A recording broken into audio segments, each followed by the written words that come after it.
નમસ્કાર, કલમ યુદ્ધ સમાચારની સાથે હું છું આપની સાથે પાયલ બામભણિયા। તો જોઈએ આજના મહત્વના સમાચારમાં। સુરતની ક્રાઇમ બ્રાન્ચને મળી મોટી સફળતા। મેટ્રો ટ્રેનના પ્રોજેક્ટમાં ગાડી ભાડે લઈને કરવામાં આવ્યું કૌભાંડ। સુરત સાથે સૌરાષ્ટ્ર પ્રોજેક્ટમાં મોટું ભાડું આપવાનું કહી અને કરવામાં આવ્યું કૌભાંડ। 2 મહિના ભાડું આપ્યા બાદ ભાડું આપ્યું નહીં। ગાડી અને જગ્યા પર ગીરવે મૂકી ઠગ ટોળકી રૂપિયા લઈ અને જતી રહી હતી રફુ ચક્કર। પોલીસે 11 ગાડી જ્યારે અમરેલી પોલીસે આ કૌભાંડ 100 ગાડી કરી છે કબજે। બ્યુરો રિપોર્ટ, કલમ યુદ્ધ સમાચાર, સુરત।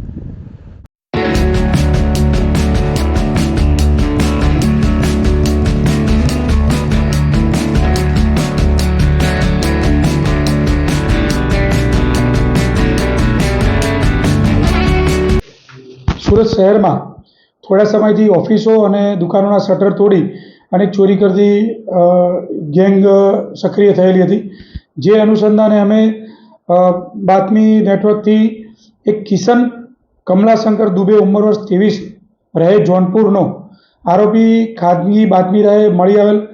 જે આરોપીની સઘન પૂછપરછ કરતા આ આરોપી પોતે પાછળની બિલ્ડિંગમાંથી પાઇપ દ્વારા બાથરૂમના જે બારીઓ છે એને ગ્રીલ તોડી અને અંદર ઘૂસી મોબાઈલ અને લેપટોપની ચોરી કરતો હતો એવી એને કબૂલાત કરેલી।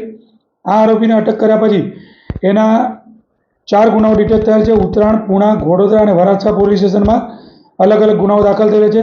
આરોપી પાસેથી અમે 8 લેપટોપ કુલ 1,73,000 રૂપિયાનો મુદ્દામાલ કબજે કરી અને આગળની તપાસ ઉત્તરાયણ પોલીસ સ્ટેશનને આરોપીને સુપ્રત કરેલ છે।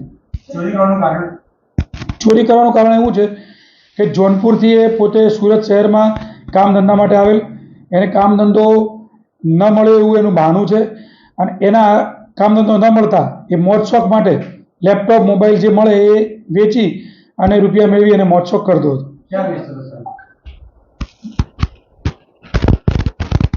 એને મોબાઈલ મળી રહે અને લેપટોપ મળી રહે તો રોકડા રૂપિયા વેચી અને મેળવી લેતો હતો।